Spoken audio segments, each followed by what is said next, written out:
Good afternoon, and thank you for joining us today. My name is David Talbot. I'm Managing Director and Head of Research here at Red Cloud Securities, and I'm delighted to host another Red Cloud webinar on uranium today. We are going to hear from Aero Energy Interim CEO and Chairman Galen McNamara.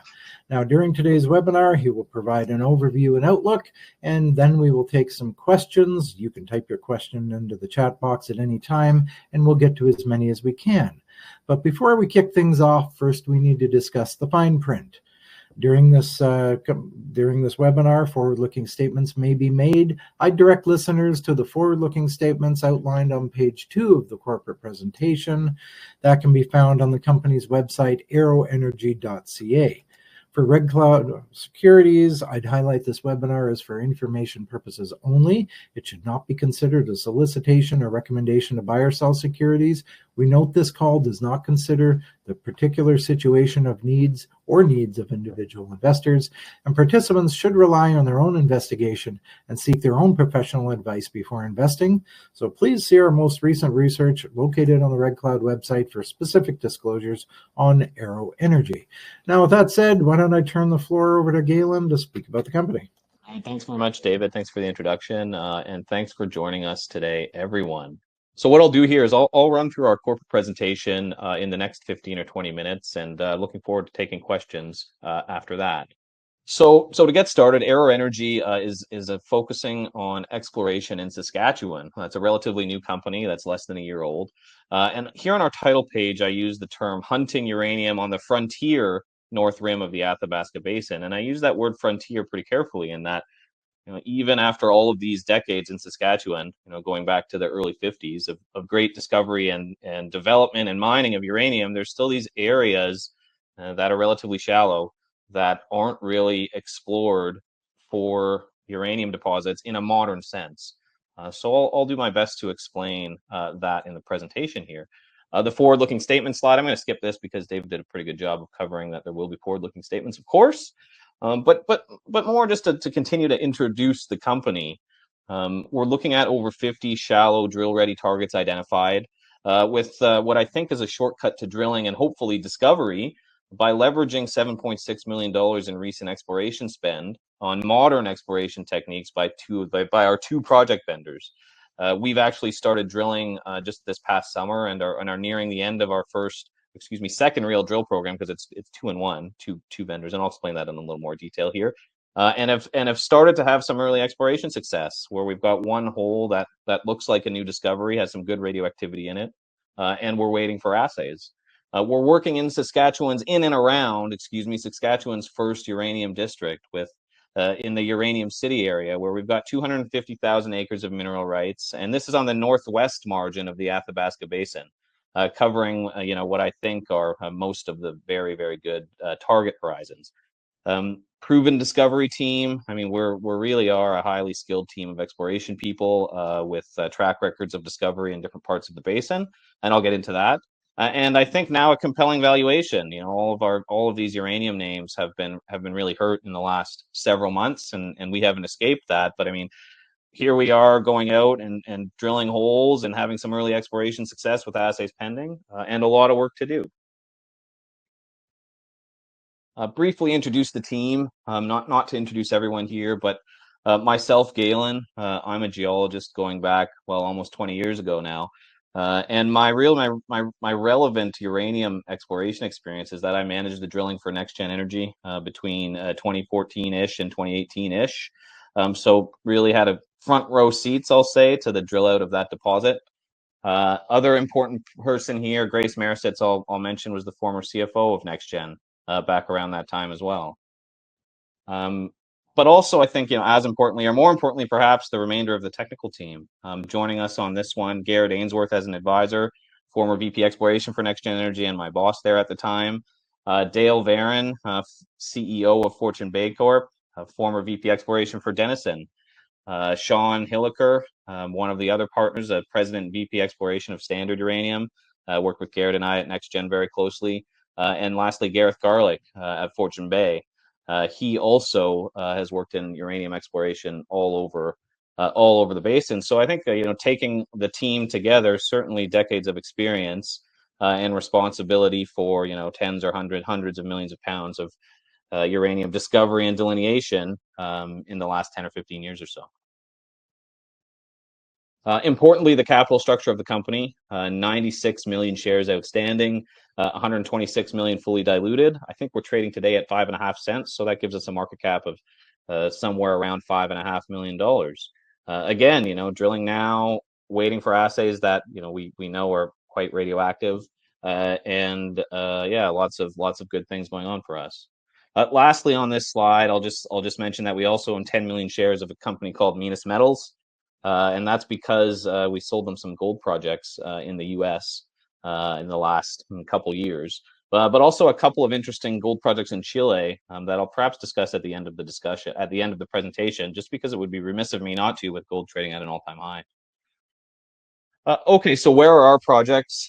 Here we are in Saskatchewan. We're up here on the northwest rim of the Athabasca Basin.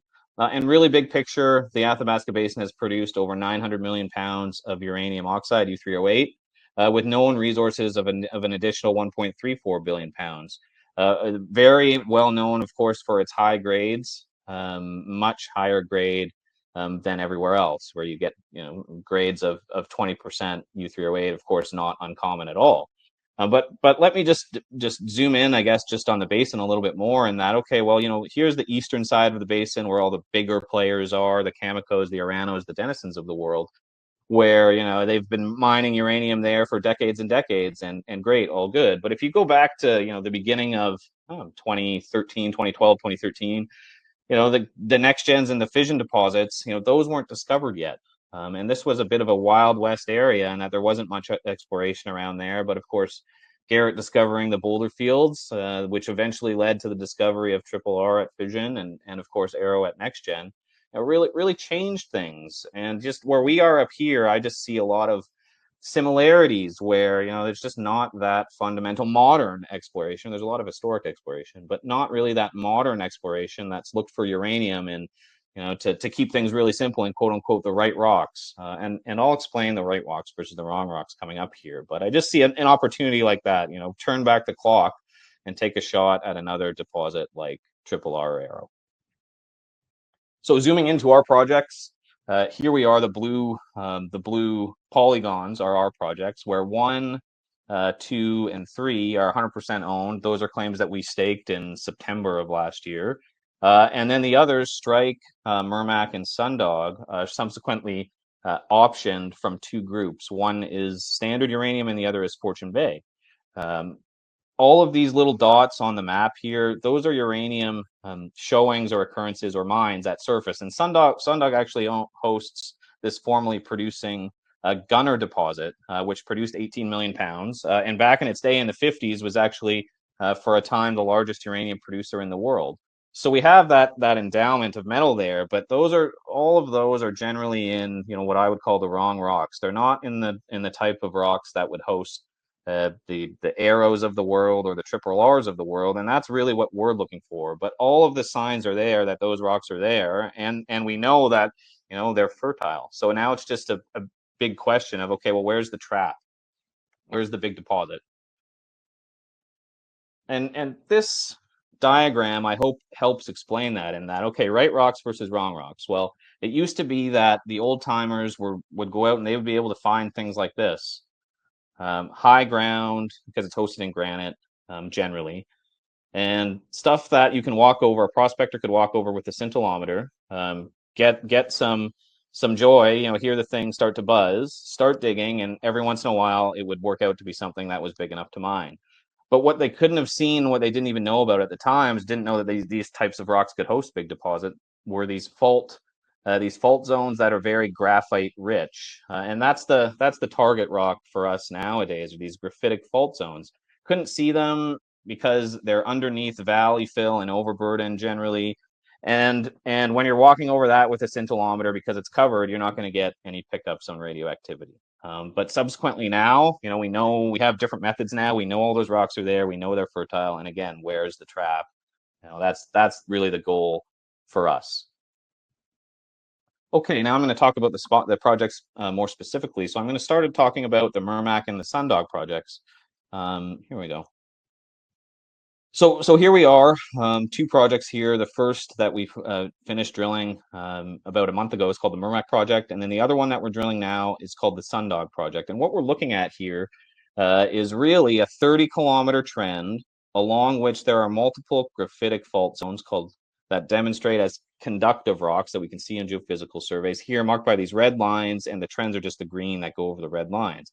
And along these fault zones, we've got lots of smoke. 1.69% U3O8, 8.82% U3O8 in a boulder, 15,000 counts per second from a radioactive spring. And that's when, like, you go over a groundwater seep with your scintillometer and 15,000 counts per second, your device is basically screaming.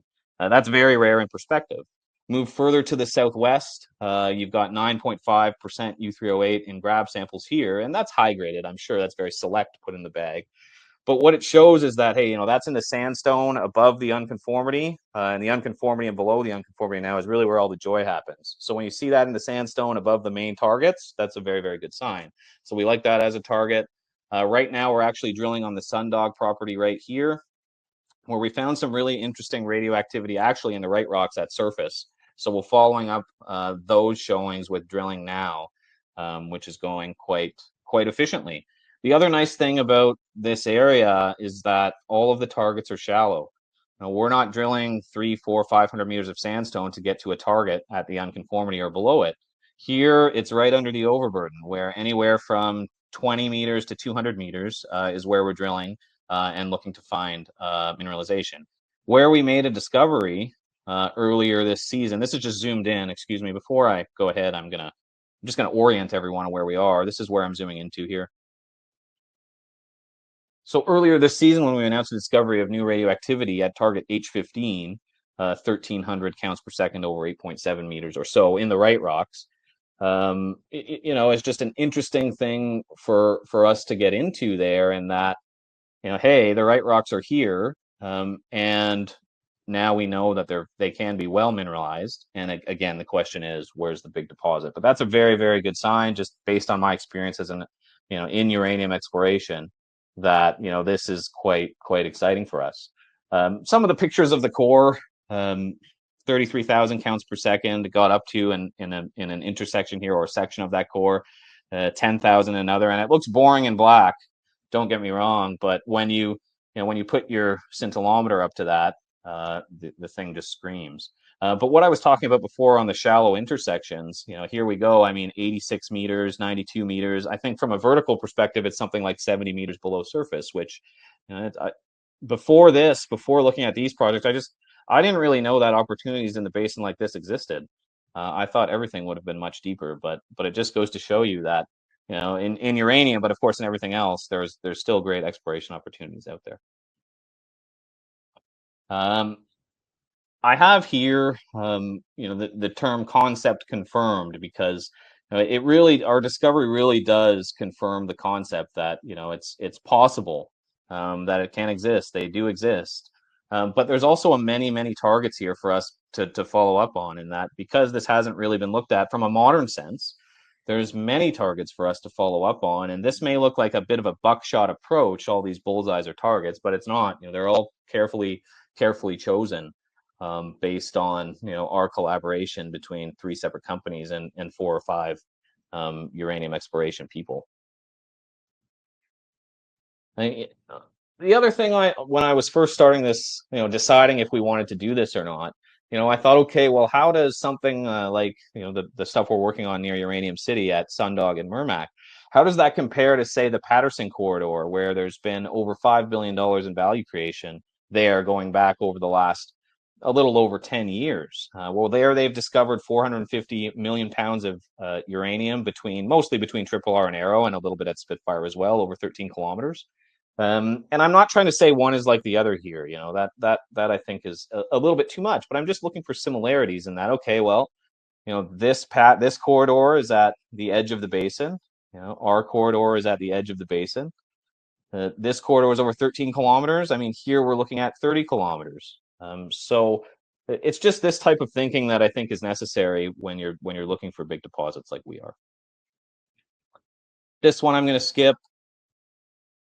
Okay, so the other project I just wanted to discuss very briefly is the Strike project, and this has a very similar flavor to Murmac and Sundog in that, we're exploring these graphitic fault zones that haven't seen that much modern exploration. And so I don't need to really rehash it, but the one thing I just want to point out is that, okay, well, here you can go and grab sample 1.5% there.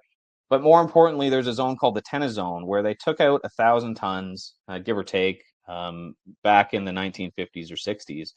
This one does look like it has the right signatures for the right type of mineralization that we're looking for. So sampled between 0.6% and 3.5% U3O8, which is high for the area normally. But also all of the good Pathfinder elements that we use today to define the right type of mineralization were present there. So again, a nice little proof of concept that the right type of stuff can be here, and probably is. It's just a matter of finding it. Okay, so what are we doing? We're drilling right now. We've got over 50 drill ready targets, but we're just drilling the first couple dozen here this season. Just working to, number one, find that zone, number two, step out around it, which is what we're starting to do, and just test as much as we can as we learn about what the exploration is like here. So coming up for us, more news about completing drilling, and assays are pending probably sometime in the next month. And then how do we compare to some of our comps, to some of the other companies that are similar stage than us, and perhaps other companies that are even much more advanced? So here's Aero sitting at a $6 million market cap. The direct comps, companies like Kosa, have done a lot more work than us on the eastern side of the basin, perhaps. But as soon as you start having success, these stocks, I think, are heavily leveraged to that exploration success. Of course, in addition to the uranium price, but it just goes to show that when you start looking at companies like ISO and F3, that the size of the return can be large because uranium discovery is very rare and valuable. And this goes back even to the beginning. I think when I was working at NextGen, when I started there, it was like a 30-cent stock or something like that. And that I was mentioning the Gunner mine earlier. That was discovered in the 1950s, went from I want to say a 30-cent stock to $8, give or take. Don't quote me on that. I can't quite remember, but it was some kind of return like that. So that's really the opportunity. That's the shot that we're trying to take here. Option terms, briefly, there's two options on the Sundog project. We're looking at $650,000 in cash, $650,000 in stock, and a $6.5 million work commitment over 3 years. And we'll be through the first 12 months of that with the execution payments made and the work commitment about to be done. And then similar on the Strike and Murmac projects, but it's two projects there, so it's a little more expensive. 1.35 million in cash, 2.15 million in stock, and a $6 million work commitment. And we'll have the first $1.5 million in exploration spent with some good exploration success to earn a 70% interest over 42 months, so 3.5 years. And well, the other thing I just want to point out on this slide before I move on is that I was asking myself, okay, well, when we were putting this together, I thought, okay, well, what's the value here? Because these aren't insignificant payments. It's a good amount, but I thought to myself, okay, well, these guys have collectively spent something like $7.5 million on these projects, fast forwarding them to drill ready. Now they're drill ready, and we get to partner up and leverage off of that great work that they've done. So that really, for me, was very positive. So, all right, the Aero Energy story here in 20 minutes or so. 50 plus shallow drill ready targets. We're drilling 20 to 25 of them this summer. It really is a tier 1 jurisdiction with a proven team and a compelling valuation. So that's the Aero Energy uranium thesis. But I also just want to briefly go over our gold projects in 5 minutes, because like I was saying, it would be remiss of me not to do that, given that gold is at $2,500 an ounce. So let me see if I can figure out how to share this, and it looks like I can. So I should be sharing them now. We have 2 gold projects in Chile, in the Maricunga district. This is Chile, this is Argentina in the Andes. Dorado and Cordillera here, to give you just a brief flavor of the area. I mean, 5 to 10 million ounce deposits that are being mined and have been mined are not uncommon for this area. So the first project, the Dorado project, this is it. This is an outline of it. And I'll just briefly just keep going down here, because the thing I want to show is here's the prospect itself. You get holes like 260 meters at 0.9 grams per ton, 300 meters at 0.7 grams per ton, in what looks like a robustly mineralized zone, which is, I think it's safe to say, world class. And I'll keep scrolling down, but there's also excellent exploration potential. This is the drilled prospect that I was showing earlier. But just to the south of that, there's a textbook bullseye mag anomaly with great alteration around it. Everything that you want to see, smoke for gold at surface, and this is undrilled. So something that is quite interesting. And then lastly, and I'll just keep going here, lastly, the Cordillera deposit. This is right between two very large gold deposits, one being Caspiche, the other being Maricunga, and not much exploration on it. So, I think I'll end with that. And the other thing I'll say is that we're not planning any work here at all. We're maintaining the projects. We're fully focused on uranium, but this is just a nice thing to have and gives us some, I hope, value optionality as gold continues to rise. Great, so that's it. Thanks very much, everyone. Happy to answer questions. Great, thank you very much, Galen. So great presentation as always.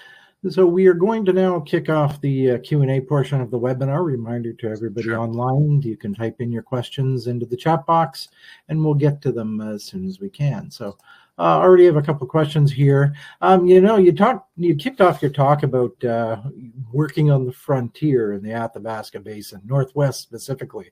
This area really wasn't talked that much about in the last uranium cycle. Why did you guys decide to work specifically in the Uranium City area of the Athabasca? I always heard, first of all, that's true. It wasn't talked about in the last cycle, but if you go back to the 1950s, it was the hottest uranium area on the planet. But, and I always thought that, hey, like up by Uranium City, those deposits are relatively low grade. They've been prospected to death.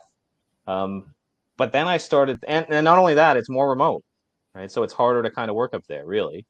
But I started looking at the projects that Sundog and Murmac specifically, and I had a good meeting with Dale Varon, the CEO of Fortune Bay, who has Murmac and Strike, and he explained to me the thesis, and he ran me through, hey, look, we've drilled some holes here, we've got some sniffs in the right rocks, all of those graphitic fault zones are here, they look to be fertile, if not kind of sniffs, and I thought to myself, okay, well, that's really interesting, they have something here. And then I thought, all right, well, not only that, the targets are shallow. We're drilling 200-meter holes, and we're testing sometimes 2 or 3 graphitic target horizons. So I thought, yeah, it's remote, but on a per meter scale, on a cost per test basis, the cost is actually probably better than most places in the basin. So it's that combination of reasons that really got us interested in it. Okay. And your team and your advisors, they're quite experienced, lots of basement hosted deposit experience, as you would expect. You have 2 separate partners, those at Standard and Fortune Bay. Now, are those technical teams speaking to each other as they work on the separate JV properties? You're helping maintain consistency across the border? Yeah, that's important. So like right from the get-go, we all decided that we all wanted to work together. And because it just makes sense. And it's funny you asked that. Are we all talking regularly? Well, after this webinar, I have a meeting with them, and we do it once a week. So yeah, we're talking regularly. Okay. Right. And now the right rocks and the wrong rocks. Northwest Athabasca's the mining's really been focused on these Beaver Lodge deposits, grade from 0.2% to 0.5%. But you really want to find the bigger and even higher grade basement hosted deposits, right? Why do you think they do exist in the Northwest Athabasca, but just haven't been found yet? Yeah. Well, a few reasons. And when I use the word right rocks, wrong rocks, maybe that's not fair, because the Beaver Lodge rocks, have been very, very prospective and have been mined, and that's great. But it's an oversimplification is what it is. But yeah, you're right. What we're looking for is the deposits like the Aeros, like the triple R's, a Griffin is another good example. But why haven't they been really looked for here? That's a good question. I think the Beaver Lodge deposits are a bit of a smokescreen, number one, in that you look at all of those and you go, it's kind of, Those have all been looked at, prospected to death. Number two, nobody ever really looked at the graphitic conductors. Nobody ever really drilled them seriously. And I think the work that Fortune Bay and Standard did in the last 3 years, where they drilled some of them and started to get some love, that really did go a long way, at least for me. Okay. And now you've got over 30 kilometers of strike along those couple projects there, 70 kilometers worth of conductors. Where do you start? Are you looking for, what are you looking for in a target? How do you prioritize those? Is geophysics your best friend, for example? Yeah, that's like how I laugh when you said how do you start, because that's like such a difficult question. Honestly, when there's so much and it's not really explored and you have a large area, how do you start? Right? So what you need to do is, geophysics is a very good friend of ours. There's decent exposure here where we can go and field check them and prospect them. And that's really what helped us define the targets at Sundog that we're drilling now. That's what cinched it for sure. But it's about using all of the tools at your experience, or at your in the toolbox, I should say. But it's also about collaboration between professionals and peer review of ideas. That's really how you do it. That's all you can do. Right. Now, you did recently announce, 1,309 counts per second over 8.7 meters. So that's a good start, sure. When would we expect assays from that? And what does that kind of thick intersection actually tell you about the size of the mineralizing system?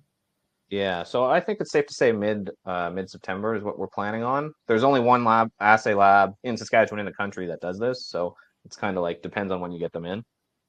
It can be backed up or it can be quick, but I'd say mid-September is fair. And then the second part of your question there, David, please excuse me. What was it? Yeah, the thickness of the, that's almost 9 meters thick. So what does that tell you about, the size of the system here?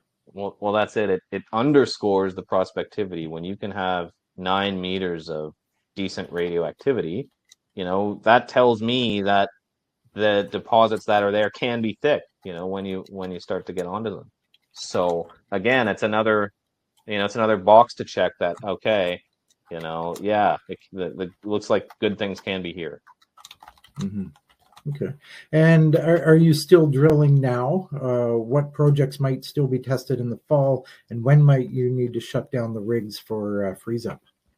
Yeah. So we are still drilling now. We're just finishing up. We'll probably be drilling for another week or 10 days or so, give or take.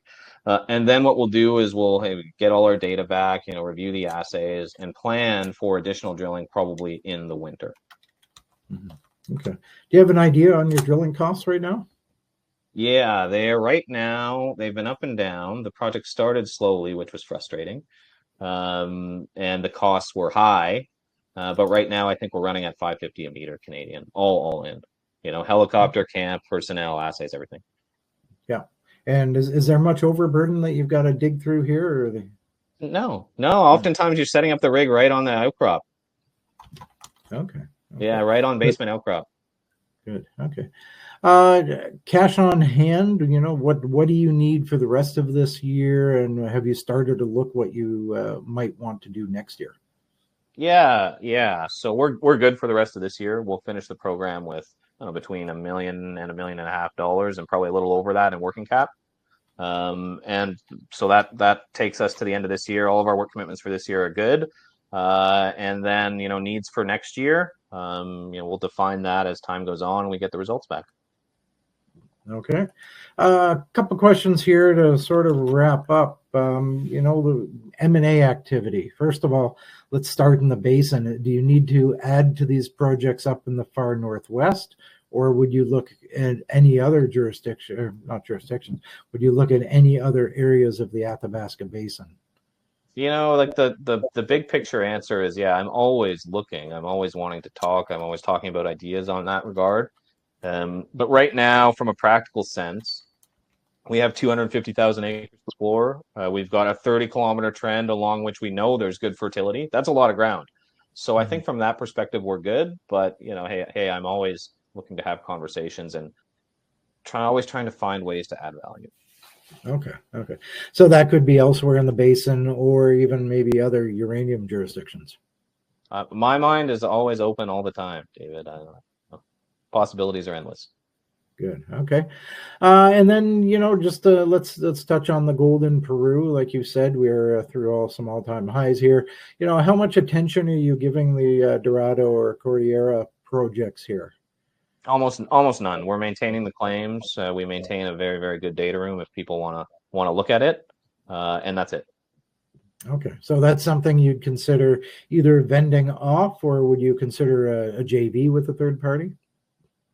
Vending off or a JV. There was a really good example of a JV recently, and I can't remember the name of the company right now. It's just slipping my head. But Goldfields came in, and I think it was a $45 million US in exploration commitments in stages over the next few years on a project that's like in the exact same neighborhood. Yeah. Okay, good. Yeah. Well, Galen McNamara from Aero Energy, thank you for joining us today. Thanks very much, everyone. And thanks, David, for hosting. And yeah, great. You're quite welcome. Thank you, everybody, for tuning in. Our next webinar is Tuesday, September 3rd at 2 p.m. Eastern, and that's Taylor. He's going to sit down with Nikola Mining. So have a great day, everyone, and thank you for supporting Red Cloud's webinar series.